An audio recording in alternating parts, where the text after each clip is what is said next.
I'm Lori Cardoza-Moore, and welcome to Focus on Israel.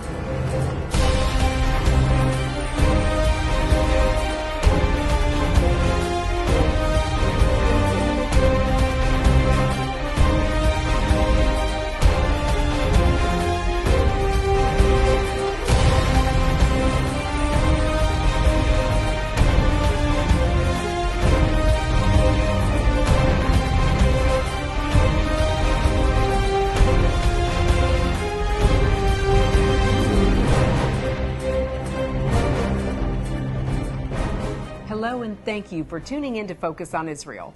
I'm Lori Cardoza-Moore, President of Proclaiming Justice to the Nations, a nonprofit organization dedicated to educating Christians about their biblical responsibility to the Jewish people. Many Christians do not realize that the Word explicitly tells us to stand with our Jewish brethren and defend the land God calls His. 4 weeks ago, we began our teachings on the relationship Israel has with the international community and America. Last week, we focused on how God works inside of that relationship. Earlier in our series, we concluded our teachings on the evidence for the Jewish state. Those teachings opened with the biblical evidence as I had a chance to travel to Israel and meet with and interview 2 leading rabbis there. In programs 5, 6, and 7, we focused on the archaeological, historical, and political evidence for the state of Israel, and I spoke with prominent archaeologists, historians, and political leaders in Israel. So please go to the PJTN website. I highly recommend that you purchase the DVDs of our past programs, as some are no longer in the online archive. Every lesson covers a specific topic, and each contains a wealth of information. Plus, each program makes a great group study source to share with your family, friends, home group, or church. So please consider how you can make a difference and spread the word. Today, we will put our focus on the challenges that the modern state of Israel faces in the world of the media, on television reports, in newspapers and magazines, on NPR and BBC radio broadcasts, in comics, online, and in journalism schools around the world. Israel and the Jewish people are not just fighting for their safety and their land. They also must face a global media war. For Hamas, they gain world sympathy for their cause through the images of Palestinian suffering, of people losing their homes, of parents mourning their dead children, of tanks rolling through the streets. In Gaza, as in previous recent conflicts, these deaths have led some to call for Israel to be charged with war crimes. But who has called against the war crimes of launching rockets into civilian areas in Israel? Seldom in the media do you see the other side of the story. I launched Proclaiming Justice to the Nations in 2005 in order to combat the misinformation against Israel in the media, because I saw a real need to defend Israel in the medium that was trying to destroy her. We want to take the information that is coming out of the Middle East and put it into a format so people can hear both sides of this issue. We believe that if Christians would apply pressure to the leaders of this nation, they would not continue to pressure Israel to give up more land and negotiate with leaders who are bent on their destruction. We want the truth to be presented because Israel is not getting a fair shot in the media. As a producer, I understand the impact a film can have on a society. We are so media-driven that people are not willing to research an issue by visiting their local library and reading a book, as opposed to sitting down and watching a documentary or a program on television or the internet. It is our goal through our films and programs to educate hundreds of millions of Christians around the world. Recently, I had a chance to meet Joseph Farah, one of the leaders in bringing to the public true and unbiased news and information. He is an American author, journalist, and editor-in-chief of the conservative website WorldNet Daily. Born to parents of Syrian and Lebanese ancestry, he's a bit of a contradiction as an Arab-American Christian journalist. Farah worked for 6 years as executive news editor at the Los Angeles Herald-Examiner, later became editor of the Sacramento Union.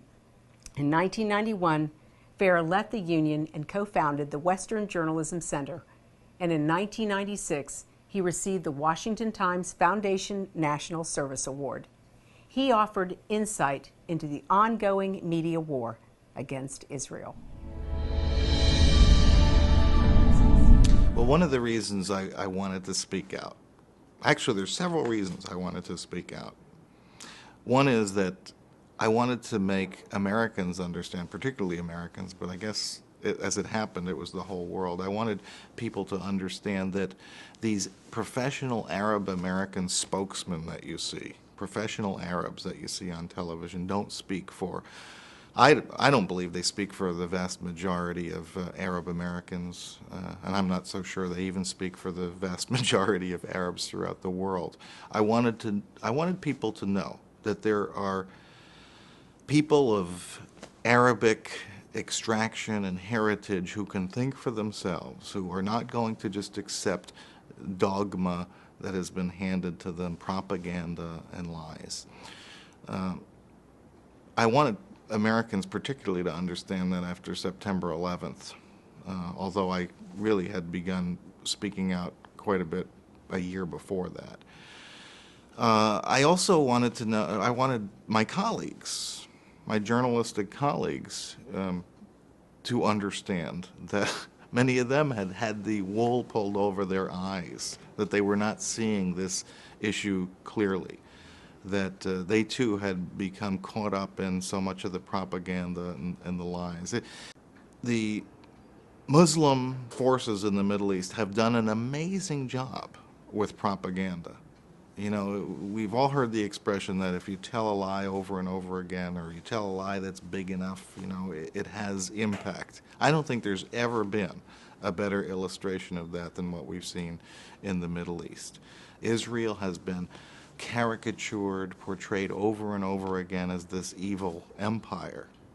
And if you say it often enough and you make the lie big enough, as Arafat was the ultimate master, I think, people believe it. And it is unbelievable currency now around the world, in Europe and so forth. Even today, as Israel is being targeted by rockets on a daily basis, just raining in on them, you know, we have people in Europe saying, Israel needs to show restraint. Israel needs to show restraint. What kind of restraint would France show if Germany were targeting them with rockets on a daily basis? Or what kind of restraint would Germany show if one of their neighbors were doing this to them? I think it's just amazing to me that that civilized people can talk about, and the irony is that Israel has actually showed amazing restraint, specifically targeting the enemies and avoiding population centers and so forth. So everything that Israel is accused of is actually done by their enemies. And it's seldom, I think, in history have there been such successful propaganda efforts. To live together beside the Israelis. Yes, in peaceful agreements.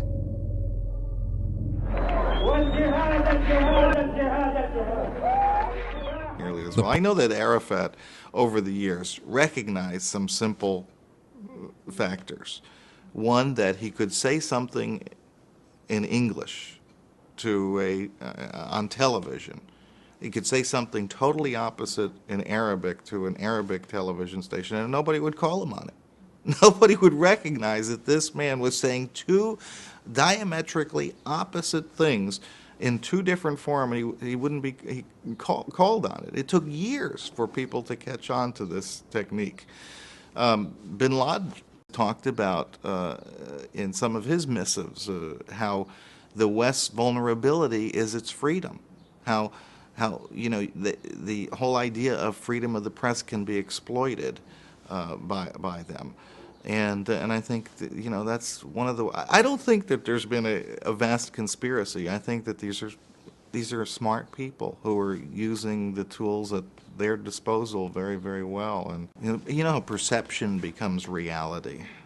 The Arabs have been very skilled at floating this idea of Palestinian statehood being their cause. It's given the West something to believe in. Because, you know, you have to, when you look at if you look objectively at what's happening in the Middle East, you look at the map, you see how Israel is outnumbered, how it's outmanned, outgunned. It's a tiny speck on the globe. You need a microscope to find it. When you look at those things, it's very hard to deny that Israel is a victim. But when you have this counter propaganda effort which is saying that, well, it's the Palestinians who are the victims, you know, they've been denied a state, it gives people who want to be deceived something to hang on to. And I think that's part of the self-deception process that goes on, particularly in Europe, where, you know, I think some of the leaders have no moral backbone whatsoever. They're going to do what is in their own best interests, short-term best interests even. I think that's where we are today with regard to the deception. Yeah, people are too smart to believe this Palestinian hogwash. I mean, I know ordinary people in the street are believing it because they hear it repeated over and over again on CNN and the New York Times. I can't believe that national leaders have bought this. It's ridiculous. It's too, the lie is too obvious for people to have swallowed it. Israel is in retreat. There's no question about it. And the perception of the Arab world, the Muslim world, has been that that their tactics are working. That Israel is in retreat because this unconventional military campaign that's been waged against them, this asymmetrical war, this terrorist war, is working. It's taking its toll on the psyche of the Israeli people, and they're caving in. Why Israel has done that is a great question. I can't answer this. I haven't been in the Middle East recently enough to have spent time with ordinary people, with leaders like I used to do decades ago. I can only surmise on the basis that I have a Jerusalem bureau there and one of the best reporters in the Middle East working for me. I can only surmise that there is some incredible deception that they've succumbed to, that they have decided that if we, draw these lines in the sand, that then nobody in the world, in the international community, when we're attacked, can say, we provoked this. And yet, it's exactly what we see happening today. No sooner does Israel withdraw from Gaza, proposed withdrawals from the West Bank, than that they are attacked by the people in Gaza. They are attacked by the Hezbollah in southern Lebanon. And the world is still accusing Israel of not showing restraint in responding. So that's clearly something Israel cannot win, this war of giving land away for peace. It doesn't have any land to give away. I mean, the idea, the preposterous idea that the problem in the Middle East is that the Israelis have too much land and the Arabs don't have enough, has got to be one of the most amazing arguments. Please just look at a map. Look at a map and tell me that the problem is the Arabs don't have enough land, Israel has too much. It's crazy.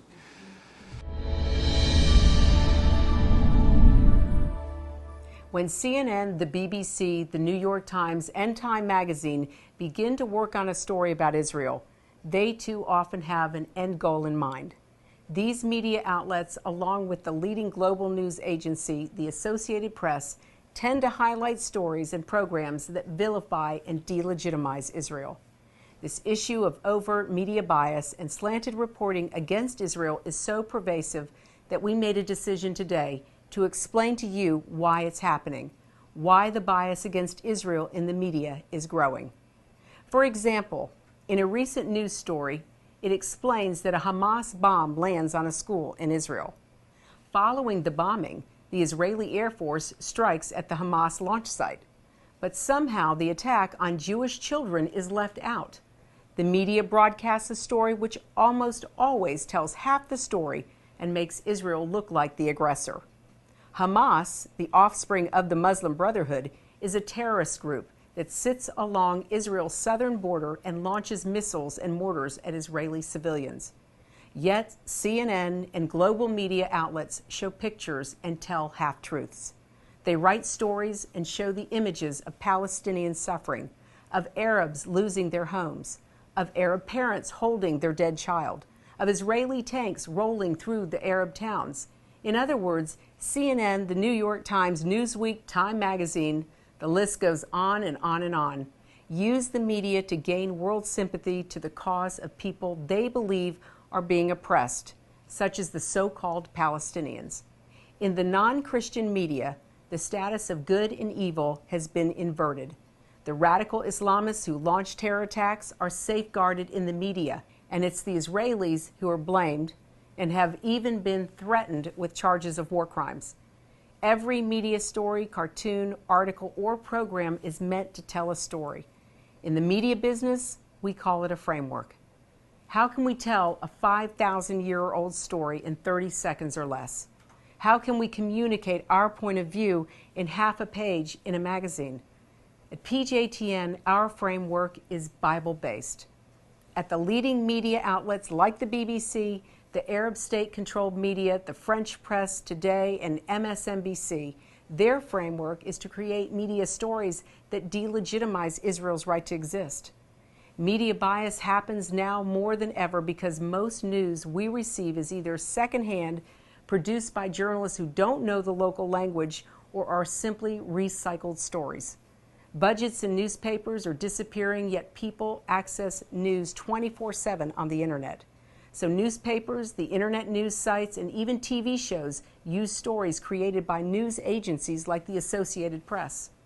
In other words, one journalist who doesn't speak Arabic writes one negative story about Israel, and suddenly it reverberates around the world as true, forever. Also, most journalists have a liberal worldview and believe they must protect and give voice to victims. Thus, most journalists have magically morphed radical Islamists into freedom fighters. The journalists who covered the Arab Spring were so delusional that they actually couldn't grasp that hate-oriented societies don't have flowery springtimes. They have bloody ones. Journalists with the idealism of youth don't like when I say that radical Islam is about killing every Christian, Jew, and infidel on the planet. In the eyes of the journalists, in their magic world, 7 million Jews against 200 million Muslims is unfair for the Arab majority. Let's discuss some examples of this bias. This picture was taken by an Associated Press photographer in Gaza. At that time, Israeli Defense Forces were trying to stop the growth of Hamas in the area. Journalists sided with Hamas. When the photographer, New York Times, and all those who ran with this photo around the world saw this picture, they saw an Israeli Jew in a uniform and a bloodied victim. Of course, an Arab. The bloodied man is actually an Israeli Jew who was beaten by Palestinians. The soldier is an Israeli policeman who showed up to stop the Arabs from beating the Jew to death. That truth just doesn't matter to the AP and the New York Times. But then again, the New York Times didn't write much or have many pictures about the Holocaust in the 40s. In March of 2011, 2 Palestinian teenagers went into the house of a family of 7 and beheaded and murdered the mom, dad, the 3-month-old baby, the 3-year-old girl, and the 11-year-old boy as they slept. This story was reported by very few media outlets. The Associated Press covered the story with few facts and avoided mentioning the ages of the children murdered and offered some ideas and reasons why somebody would murder a family of Jews. In short, because of where they lived, the West Bank. And you probably never saw the pictures of Palestinians celebrating this massacre by passing out sweets and candy. Another sad example happened only recently as a result of the repeated rocket attacks from Israel's neighbors. Hamas fired over 100 rockets at Israeli towns and then, under threat of retaliation, agreed to a ceasefire. Then, just the next day, Reuters, an international news agency headquartered in London, posted this headline: Israeli airstrike kills Gaza militant, breaks truce. So according to Reuters, Israel broke the truce by killing a Palestinian militant. Now, that would be correct if not for two key pieces of information. For one, the militant killed in the airstrike was, according to Palestinian sources, preparing to fire a rocket at Israel from Gaza. Doesn't that count as breaking the truce? Secondly, Reuters also reports in the article that the Israeli strike followed the firing of 2 rockets at Israel earlier in the day from Gaza. So if Israel was responding to rocket fire, how exactly does Reuters conclude that Israel broke the truce? Another strange twist just a few years ago occurred when the Associated Press issued this headline: "Rockets hit Lebanon despite ceasefire." Now, you would once again presume that Israel had broken a ceasefire by attacking Lebanon. Only those bothering to read the article, however, discovered that the Lebanese terror group Hezbollah had fired 10 Katyusha rockets that accidentally fell short, landing in southern Lebanon. Hence, the technically true but rather deceptive headline, "Rockets hit Lebanon despite ceasefire." Even Israel's basic counter-terrorist measures are blamed for causing hostilities. When Israel stopped Hamas from building tunnels designed to ferry lethal weapons and kidnap IDF soldiers, the New York Times cited this as evidence of Israel breaking the truce and driving the cycle of violence to a much higher level. Thus, no matter what Israel does or doesn't do, the media finds a bias angle to somehow lay blame on Israel. The media also manages to malign Jews even through cartoons. Patrick Oliphant is described by Wikipedia as the most widely syndicated political cartoonist in the world. He won a Pulitzer Prize and many other prestigious awards. This image that traveled around the world was both vicious and grotesque. The world's most syndicated cartoonist turned the Star of David, the eternal symbol of the Jewish people, into a vehicle for the Nazi salute. And the tiny, huddled man walking, Gaza. Somehow, Oliphant manages to make Gaza a victim. Evil as good, good as evil. Or as the chief propagandist of the Nazi Party, Joseph Goebbels, taught, if you repeat a lie long enough, it becomes the truth. Joseph Goebbels was the Reich Minister of Propaganda in Nazi Germany from 1933 to 1945. His words, "If you tell a lie big enough and keep repeating it, people will eventually come to believe it."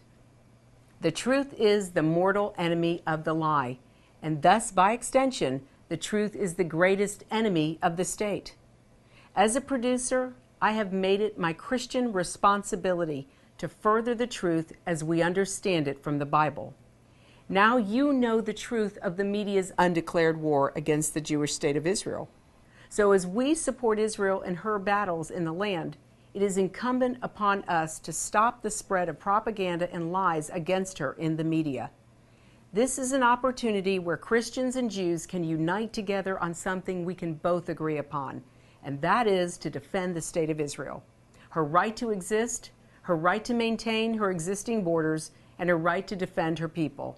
We have a biblical and moral obligation, and we cannot be silent again. We are witnessing something that is unparalleled in history unfolding in our generation. Recently, a rabbi who met with me and saw our PJTN website and documentaries asked me, "Lori, what are you trying to accomplish? What do you hope to achieve through this effort?" And I said, "Rabbi, let's be honest. Something unprecedented is happening here. You have Jews asking for prayers and help from Christians, and Christians doing right by their Bible and standing with the Jews. And when you ask both groups how this happened, they won't tell you that someone taught it to them. They will tell you that it happened in their heart one day." And I said, "Rabbi, who changes man's heart?" And I said, "God does." And I said, "What we are witnessing is a move of God." That is the story we want to capture in our films. As we take that message to the world, we are showing the world that we are witnessing a move of God in our lifetime. It's happening because we are uniting on something both of our communities can agree upon, and that is Israel. At Focus on Israel, we appreciate hearing from you. Please send your comments and questions to comments@pjtn.org. I've received such encouraging notes and emails, as well as great questions from all over, from both U.S. viewers as well as many from other parts of the world. I do look forward to hearing from you. The time to stand up is now. Be a leader in your community and in your church. One person can make a difference. Get involved with and support pro-Israel organizations such as PJTN. Call your senators, congressmen, the White House. Let your elected leaders hear from you. Please visit our website to learn more. Sign up to receive action alerts and order our films to share with family and friends. I want to thank you for watching our program today. Be sure to join us next week, as we'll be starting a new series of programs as we continue to focus on Israel. So please encourage your family and friends to tune in and check our website for the program schedule of our daily broadcast. God bless you, and thank you for all you do on behalf of our Jewish brethren and all Israel. We'll see you next time on Focus on Israel. To support this program, send your tax-deductible gift to Proclaiming Justice to the Nations, P.O. Box 682711, Franklin, Tennessee 37068. You can also support PJTN online. Visit pjtn.org or call 1-877-873-9020. Anti-Semitism has reached epic proportions, and Israel is now surrounded by nations who seek its destruction. For Israel to lose just one battle would mean losing everything. As Christians, it is our biblical responsibility to stand with our Jewish brethren and Israel. PJTN needs your help to reach more Christians with this urgent message. Please visit our website to become a member today and order our award-winning documentaries. You must decide that you won't be silent. Sign up now at pjtn.org. God bless you, and thank you for your support and prayers. Focus on Israel is now available on DVD. Each program DVD contains a wealth of bonus materials, including the premier program that started it all, Focus on Israel, program number 1. Also, bonus interview cuts with experts in their respective fields. Informational videos from PJTN documentaries, including Israel Indivisible, the case for the ancient homeland.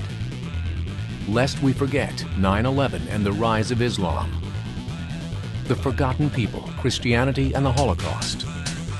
Disinformation, the secret strategy to destroy the West. Plus the award-winning music video, The Forgotten People. Focus on Israel program DVDs, great educational tools to combat anti-Semitism. Arm yourself and order today. Please go online to pjtn.org. To order, just click on the Store tab. Thanks and blessings from Focus on Israel.